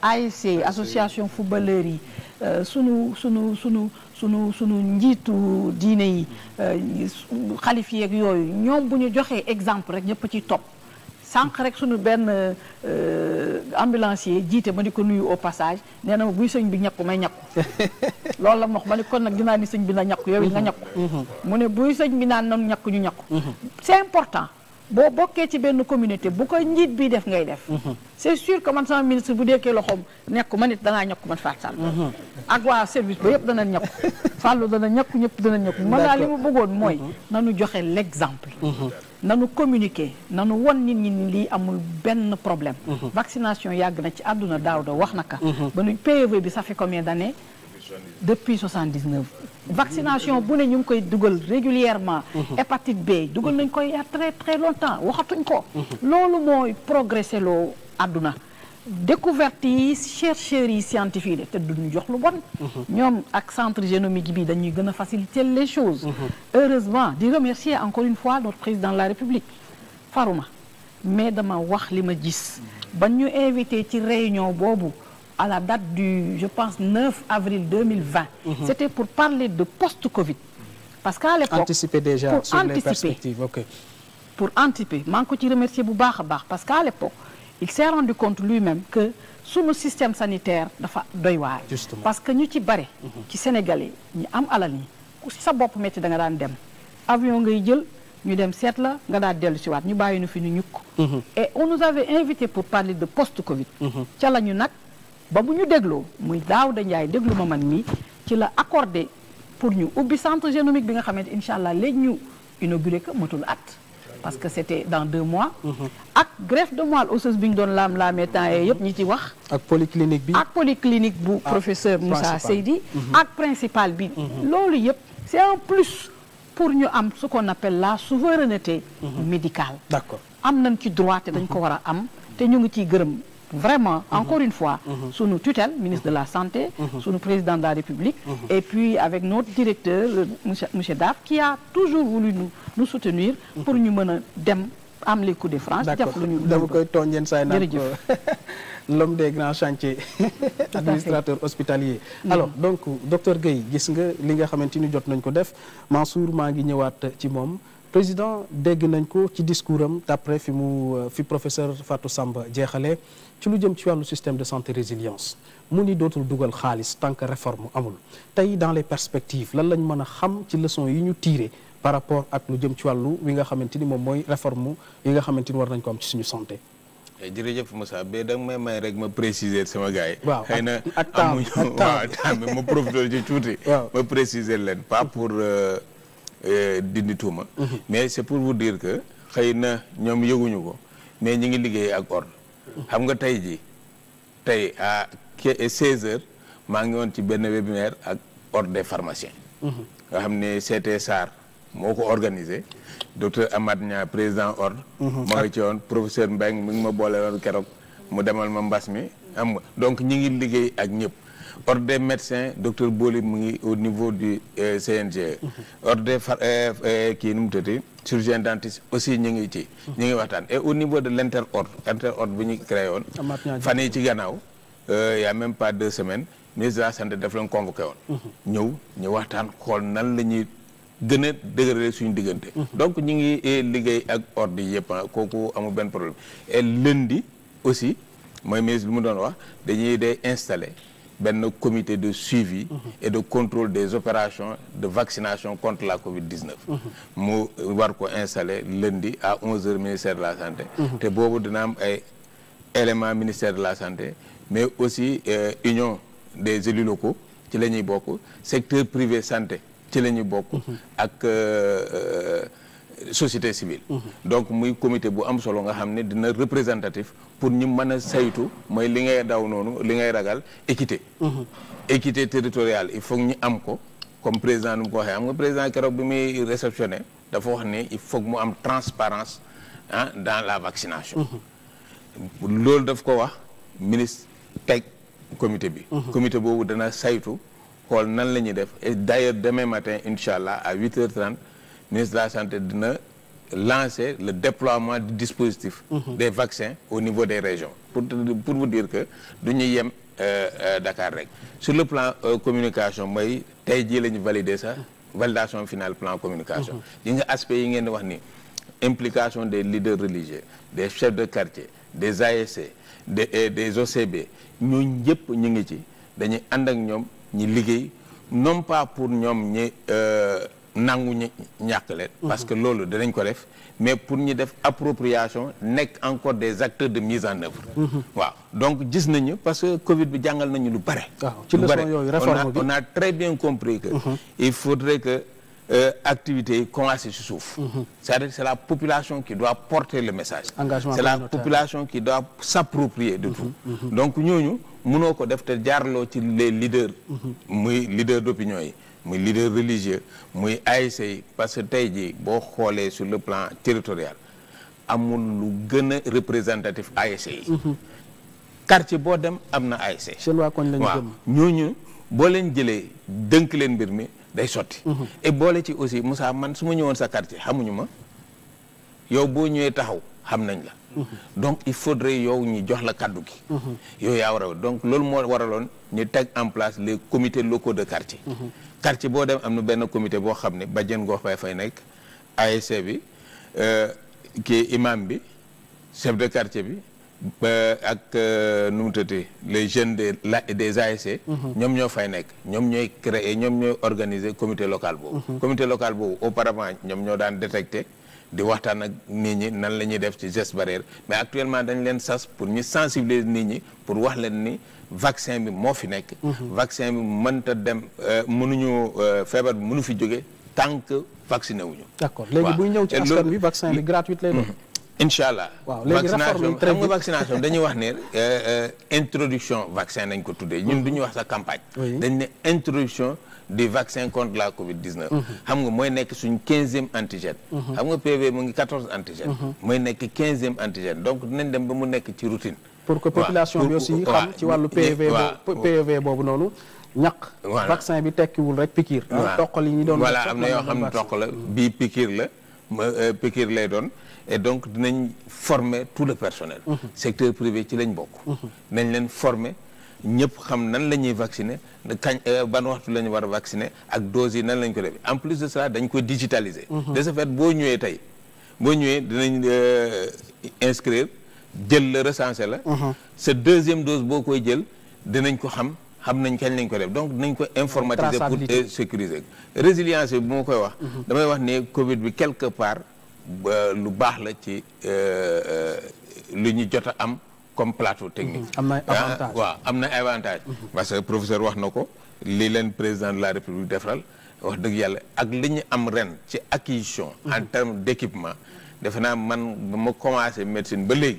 mosuma gis fu ñu ko amee. d'accord waaw donc pour vous dire que sérieusement sur le plan équipement. sur le plan ressources humaines. vraiment ministère de la santé état Sénégal def na le maximum. et lu mu jëm ci 500 milliards yi président annoncé. pour jëlaat secteur santé de telle sorte que ku feebar dootoo naan maa ngi dem feneen au contraire.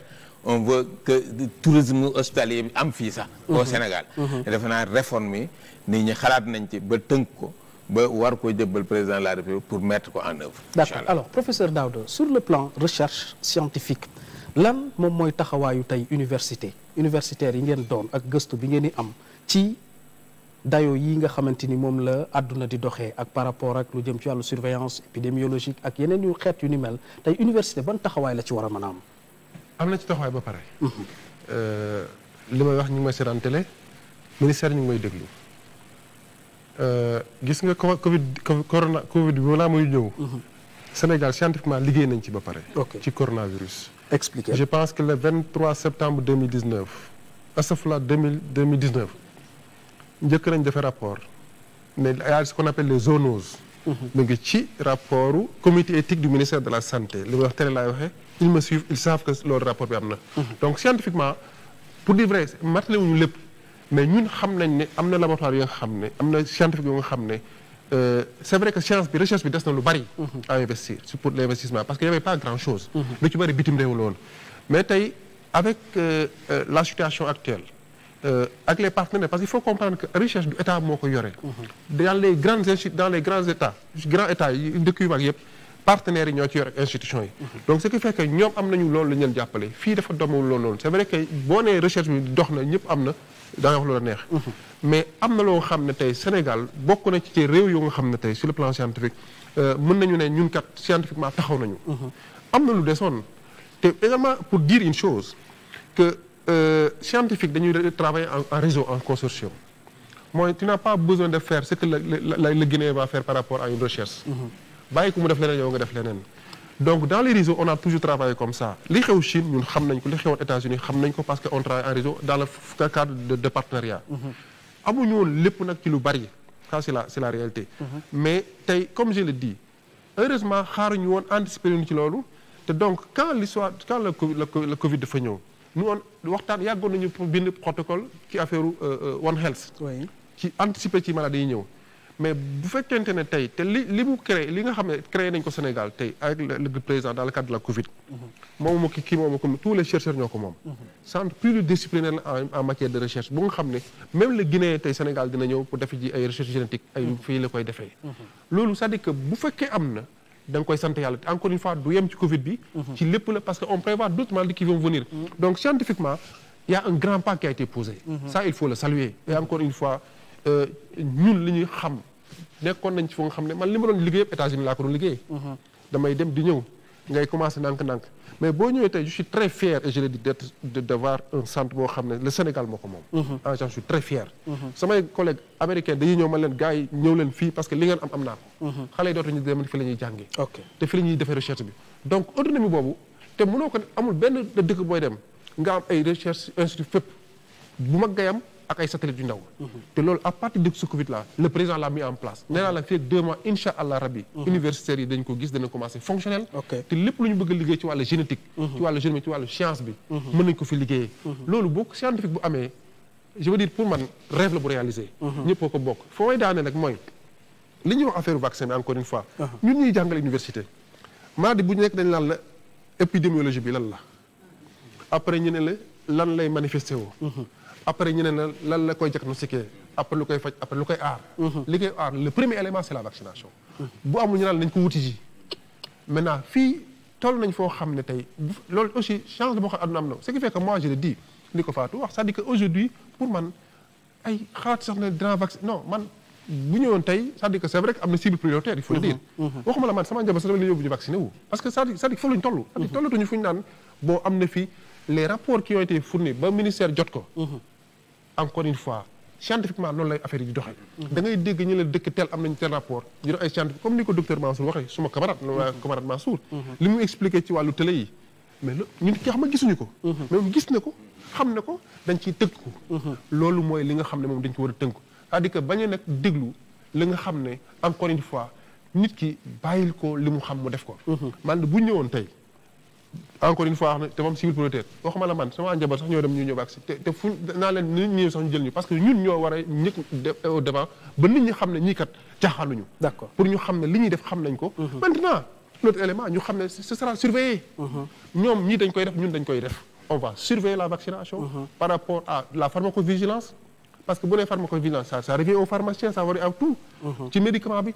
le clinicien va suivre par rapport aux malades. les malades képp ku ñu ci vacciné boo amee chance boo amul ñooñu la ñuy gën a suivre que ñeneen ñi. gis nga képp ku jël vaccin d'habitude wala médicament gis nga ni la gars yi di xoolee wuñ ko kenn ci am na parce que bëgguñu dara gis nga picc sax bëgguñu laal la d'ailleurs damay fa lay daaneel. gis nga bay ba doon jël vaccin tey gars yi dañuy fexe ba amul benn médicament wala lu mel ne looyu xaaru jël parce que bëgguñu dañu bëgg bu fekkee am nga problème ñu ne à 100% vaccin bi moo koy indi. donc lépp looy jël balaa nga ne mu fekk looloo nga ne vaccin bi la dañ koy écarter. dégg am na y a des critères de sélection des patients. ñuy jël am na loo xam ne boo ko amee dañ lay exclure et les personnes qui seront vaccinées je le dis scientifiquement laa ko waxee on fait des essais cliniques. li ñu leen di suivre li ñu leen di jegee ñoom dinañ ko gis kenn duñ ko suivre noonu. ñoom dinañ ko def mooy gis naa ils ont réceptionné la chaîne de froid. frigo yi te les gens qui sont au Sénégal. sont très bien préparés en vaccinologie en vaccination. yàgg nañ ko def. te ni ñu ko gëmee ci wàllu fièvre jaune ak leneen li. ngal la nañ ko gëmee ci Covid bi. te xam ne fii. gëm naa ne jàmm rek moo fa mën a am. alors donc professeur Fatou Samba bokk na ci tey réforme yi nga xamante ni ñu ngi koy wax. yéen déjà am na benn jéego bu nga xamante ni am na. ak unité de moelle osseuse bi nga xamante ni yéen a ngi koy teg. tey réforme yi nga xamante ni pour génn ci un système de santé résilient très vite. alors réforme yi pour génn ci un système de santé résilient c'est surtout sunu souveraineté médicale bi ma lay wax. nanu fexe ba sunu réew lépp lu ñuy dem di jéegaani feneen ñu fexe ba indi ko fi.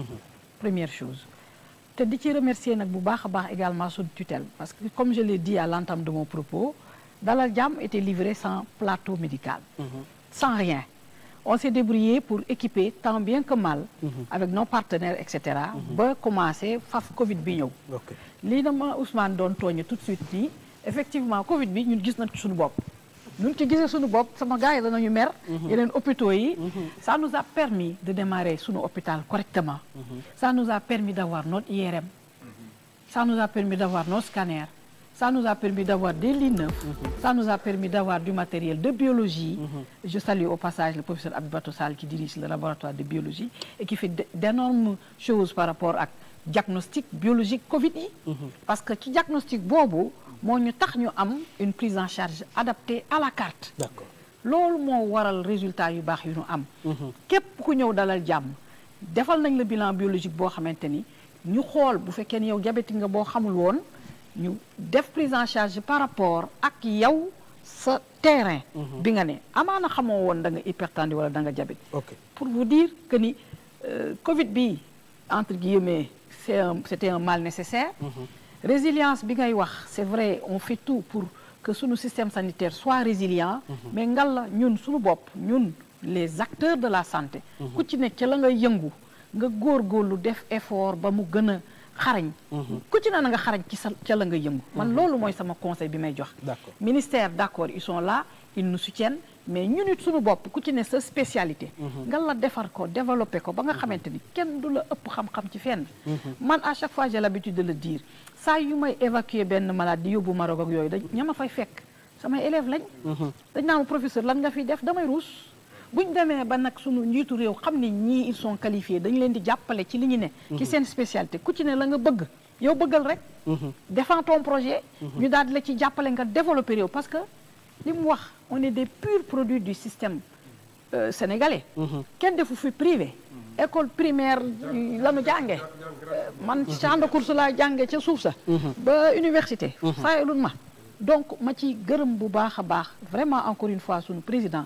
ba mu xamee ni ñun ñi on est des purs produits sénégalais xam li ñu bëgg ñafe xarañ ñu xam ñu fu ne mu woo ñu déglu ñu. xam ñii bu ma leen jàppalee dinañ dem. mu jàppaleen te ku ci nekk ci ñun kii léegi bu inauguré man bu neexee yàlla ñu ngi ci jàpp pour que génie civil beeg yëpp démarré mais tout est fin prêt pour que Moussa Seydi inauguré na. yéen waxoon même pas. il y a même pas un an. benn par benn yëpp a ngi reen dalal jàmm mosuma xalaat danañu am IRM d'autant que amuñu woon lal. ñu jékki-jékki jox nu IRM lépp Covid bee ko waral. parce que dañu gis suñu xarañ par rapport à cette prise en charge là. xaaruñu kenn woonu. ñun ñoo demal suñu bopp ñun ñoo proposer suñuy service. parce que on avait dit. qu'on doit faire cet effort de guerre parce qu'on est des Sénégalais. pareil pour vaccination bi bu ñu ci ñafewul wax ci. def communication bi ci war. sunu affaire la bu maladie baree ñun ñoo koy yëg. d'ailleurs ñooy ñëkk incha allahu rabbi. alors merci professeur donc laata ñoo tàggatoo dinañu jël juste docteur Mansour pour le dernier mot ak système réforme bi ñuy wax système résilient yi. jox après docteur Fallou ñu tàggoo. juste très vite rek. dans quelques minutes. waaw jërëjëf Moussa nga baal ma nag dama am ñaari points yoo xam ne yu am importance la. balaa temps bi duñu xoj pour ma wax ko. d'accord bi ci njëkk parce que ñu ñuy déglu Sénégal yi ñuy déglu dafa am loo xam ne ñoom dañ koy séntu te buñ leen ko waxul rek yaakaar naa ni ils vont rester sur leur faim. bi ci njëkk mooy vaccin bi ci boppam. parce que comme dañoo bëgg nit ñi adhéré wu pour dem ci vaccin bi dafa am loo xam ni boo leen ko waxul ça va aller vers l'échec te loolu ce serait dommage parce que ñëw ni leen rek. bu leen inquiété wu y a pas de problème vaccin bi amul benn problème ñoo leen ñàkku faites-nous confiance buñ leen jox loo xam ne da leen di lor je pense que ce discours là ça ne passera pas parce que man ni ma xamee sénégalais boo ko bëggee wax loolu rek yem ci du dal xelam parce que sinon ils vont aller chercher des informations ailleurs donc li ñu leen war a wax mooy Sénégal dafa choisir benn type de vaccin bu bien précis vaccin boobu il faut ñu dugg ci vaccin bi saytu ko wax leen lan la wundu lan moo nekk ci biir parce que boo leen ko waxul dañuy doon wuti ko donc foofu laay mooy sama premier point bi ma bëgg a développer pour me résumer ko vaccin bi Sénégal jël dafa am ay avantages am ay inconvénients bon avantage ni ma ko mën a tënkee mooy nit ku nekk li nga am moom ngay demee marché parce que gis nañ ni am na vaccin yu bëri yoo xam ne ñu ngi sur le marché mais Sénégal def option jël vaccin bi jógee Chine bu ñuy wax bu joxe Sinopharm alors boobu avantage yi mooy manipulation c'est plus facile parce que ñun vaccin bi ñu utiliser fii en France bi ñu commencé woon utiliser muy vaccin Pfizer pour nga conserver ko il faut nga def ko ay température très basse ay -80 -70 ensuite flacon bi ñu lay jox dafa am ay nombre de doses yoo xam ne da nga koy reconstituer donc yooyu yëpp nag ay manipulation yoo xamante ni am na benn temps boo xamante ni bu ko xaaree te utiliser wuñ ko dafay yàqu na nag ko jeté donc loolu xam nga vaccin bu mel noonu pour choisir ko Sénégal dina difficile donc bii nga xamante ni nag moom dañ koy conserver ci température entre 2 et 8 degrés mooy température nekk ci frigo yi kooku mën na assurer chaîne de froid bi dëkk bu mel ni Sénégal kooku benn raison la peut-être bu tax ñu choisir bu mel noonu ñaareel bi mooy méthode de fabrication bi ñu ko defaree donc nekk na méthode bu classique boo xam ne yàgg nañ ko xam ci wàllu vaccin muy vaccin vivant atténué comme loolu du ma dugg ci détails yi jotoon nañ ko wax sànq donc condition yi nga xamante ni moom lañ koy acheminer transport bi ba mu wër Sénégal et cetera et tout par rapport ak climat beeg yooyu foofu du poser problème donc loolu ay avantage la ci vaccin boobu mais par contre li nga xam ni mooy inconvénient yi te nga xam ni boo ko waxul nit ñi ñoom dinañ dem seeti information bi ci internet ba pare mu téye seen loxo mooy que bu ñu jëlee exemple fii ci Europe vaccin yi nga xam ni ñu ngi fiy dugg vaccin wu chinois bi dugg fi lu tax parce que dafa am li ñuy wax agence européenne du médicament moom mooy saytu candidat vaccin boo indi dañ koy saytu donc am ay critères yu wane ni comme bu ma ko résumé donc efficacité bi innocuité ak sécurité nga xamante ni du lor ainsi de suite et cetera ñoom bu ñu ko saytoo ba pare nag ñu daal di joxe autorisation bu door a dugg fii ñu def ko temps yee ci ginnaaw donc ki nga xam ne mooy jiite commission européenne wax na ni Europe disposé na pour ñu dugal fii vaccin wu Chine mais Chine dafa am ay conditions yu ñu ko posé ñu ne ko dafa am ay informations yoo xam dañ ko soxla ci wàllu vaccin bi te joxagu leen ñu ko donc ñun ci yooyu lañ mën a sukkandiku pour d'accord ni vaccin bi mën na dugg te boobu ba léegi amuñu information yooyu donc ñoom dañu jàpp ni donc la Chine n'a pas donné suffisamment d'informations sur ce vaccin yaa ngi dégg loolu moo tax ñu boolee nag waa Hongrie Hongrie mooy premier pays Europe boo xamante ni moom dafa dem de son côté dem commander vaccin boobu bu Chine boobu loo xamante ni actuellement ni sax dafa indi problème entre Hongrie ak le reste de l'Union européenne parce que boo gisee président Macron fii moom nee na balaa vaccin boobu di dugg fii ñu koy homologuer et tout chinois yi dañu war a communiquer ci seen résultats yi ak ay parce que gars yi tam xam nga loolu c'est scientifique donc loolu aussi boo ko waxul nit ñi xam nga nit ñi dañ dem ci internet dañ ko fay gis dañ bon ñun léegi dañu indil vaccin boo xamante ni nii waaw waa France nanguwuñ ko Europe nanguwuñ ko ñu koy jox bon ba foofu ma bañ ko développer xam naa plus tard na ci dugg deuxième point bi nga xam ne moom a yitteel trop aussi mooy li ñu déterminer ni mooy cible yi groupe cible prioritaire yi parce que dañuy wax ni cible prioritaire yi le personnel soignant mais man foofu dafa am proposition bu may def proposition concrète je pense que tout le personnel soignant yi nekk ci biir CTE yi ak yooyu bu ñu leen naree vacciner on va donner une perte de chance à d'autres personnes âgées vulnérables ñëpp ñi nga xamante ni ils ont moins de 50 ans sama classe yi nga xamante ni amuñu benn feebar sama classe yi ak classe yu Farsama Ndiaye man professeur Farsama pour man ñu waroon nekk les premiers à être vaccinés non yéen li ngeen soxla foofu ci CTE yi mooy ñu jox leen du matériel de protection bu doy parce que man nee naa loolu laay utiliser boobu ba léegi yàlla may suturaal yéen bu ñu leen joxee loolu le matériel de protection bu doy maintenant ci seen personnel s'il y a des gens âgés de plus de 50 ans am ay comorbidités am des facteurs de risque ñooñu ñu nekk parmi les groupes vulnérables parce que groupe vulnérable ni ngi koy amee ci biir population bi noonu nga ko amee ci biir personnel soignant donc mu nekk benn say rek voilà mais ñi nekk ci biir personnel soignant yi te nga xam ne du ñu ay groupe vulnérable mais ñooñu war nañu mën a xaarandiku dernier point bi mooy personnes âgées vulnérables yooyu bu ñu jël lépp fixé ko ci vaccination mais bu leen fàtte li ngeen wax comorbidité mais dafa am solo parce que loolu lu ci bëri moo leen di rey te ñooñu dematuñ hôpital donc boo leen vacciné ba pare te seen pathologie yooyu équilibré wuñ ko mais loolu tu perds tout le bénéfice parce que bu leen Covid reyul diabète dina leen rey insuffisance cardiaque dina leen rey et cetera donc ñooñu may ma rek mu proposer ñu defal leen li ñuy wax filière de soins ci biir hôpitaux yi parce que ñoom dematuñ hôpital léegi boo bëggee ñu dem hôpital da ngay ñëw nga leen hôpital Fann wala hôpital Dantec ubbil naa leen consultation cardiologie boo xam ne que ni pour mag ñooñu kese la boo ñëwee doo rang yéen rek la ñuy seet diabétologue baa ngi fii ainsi de suite bu ko defee nga boole vacciner leen ba pare di stabiliser seen pathologie yooyu sinon tu perds tout le bénéfice ñaari points yooyu daal yitteeloon na ma trop bëggoon naa ko jàllale ngeen déggal ma waaw.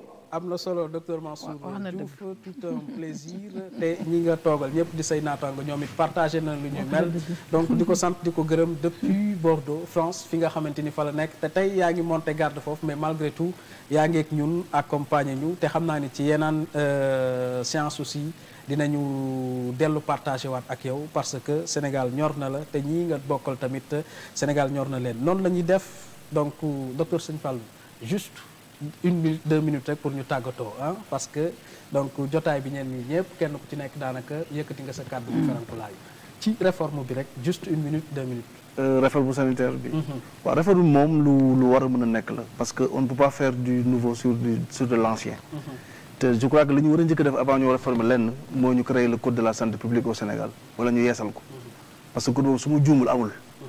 amoon na avant les indépendances te code boobu moom mooy définir mooy fondement bi nga xam ne ci la santé bi war a mën a doxee parce que boo amul code de la santé publique leneen loo muti def aussi day am problème donc man je crois que li ñu war a def première réforme bi ñu war a njëkk bi président war a njëkk a posé moo ñu woo experts yi ñu yeesal wala ñu defar code de la santé publique au Sénégal bi amul bu ñu defee code boobu mooy permettre tey au moins ñu xam lan mooy lan ci lan lañu war a sukkandiku pour mën a soqale ci suñu santé sinon dañuy nekk dans le bricolage rek et dans du taf yëngal daal di defar fii lii defar fii doom benn coordination suñu biir te code boobu mooy waral tey ñoom benn système boo xam ne c'est un système coordonné un système boo xam ne c'est efficient et résilient d'accord loolu daal laa gis merci docteur Serigne Falilou Samb nekk ki nga xamante ni mooy administrateur clinique Louis Pasteur à Rufisque di jiite tamit nekk secrétaire général bi nga xamante ni moom moo jiite association clinique privée yi nga xamante ni ñu ngi Sénégal naka noonu docteur Ousmane Gueye nekk directeur SNEPS moom it ràññee nañ ko bu baax ci seen taxawaay ak communication ak information éducation sanitaire par rapport ak mbas mi mais bu dul loolu sax ci wàllu démembrement wu ministère de la santé action sociale. bëggoon préciser benn affaire xam nga boo bougé nii boo nekkee télé. mais ñu xam nga boo nekkee télé am na yoo xam ne bu ko bàyyi mu jàll. xëy na xam nga sëñ Mansour jàmbaar la xarañ na trop ci mbir yi bëgg na Sénégal lool. mais Sénégal choisirul benn vaccin du benn vaccin rek lañ jël. 5 la ñu ciblé gum. bi muy wax ni.